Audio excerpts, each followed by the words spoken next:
ବନ୍ଧୁଗଣ, ଜନବହୁଳ ପୃଥିବୀରେ ଆଧୁନିକ ଜିନିଷର ଚାହିଦା ବଢ଼ିଗଲାଣି।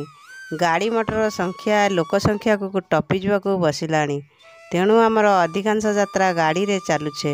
ତେବେ ବହୁ ସମୟରେ ଗାଡ଼ି ସାମ୍ନାରେ ବିରାଡ଼ି ଯିବା ଆମେ ଦେଖିଛେ। ତେବେ ବନ୍ଧୁଗଣ, ଆସନ୍ତୁ ଜାଣିବା, ଗାଡ଼ି ଆଗରେ ବିରାଡ଼ି ଗଲେ ଶୁଭ ନା ଅଶୁଭ।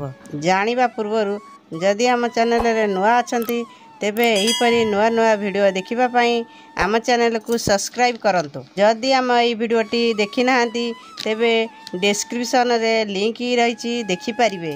ତେବେ ଆସନ୍ତୁ ଜାଣିବା, ଯାନବାହନ ଆଗରେ ବିରାଡ଼ି ଗଲେ ଶୁଭ ନା ଅଶୁଭ।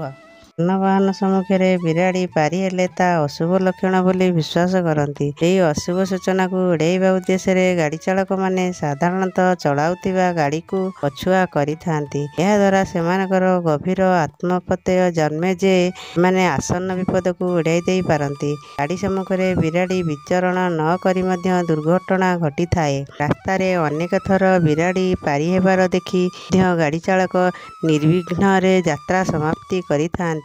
ବିରାଡ଼ି ଏକ ଗୃହପାଳିତ ପଶୁ। ଏହା ନିଶ୍ଚିନ୍ତ ଭାବେ ରାସ୍ତାଘାଟରେ ବିଚରଣ କରିବ। ଶୁଭ ଅଶୁଭ ଯାତ୍ରା ବିରାଡ଼ିର ରାସ୍ତା ପାରିହେବା ଯୋଗୁଁ ହୋଇନଥାଏ। ଆମର ମନର ଭାବନା ଉପରେ ନିର୍ଭର କରିଥାଏ।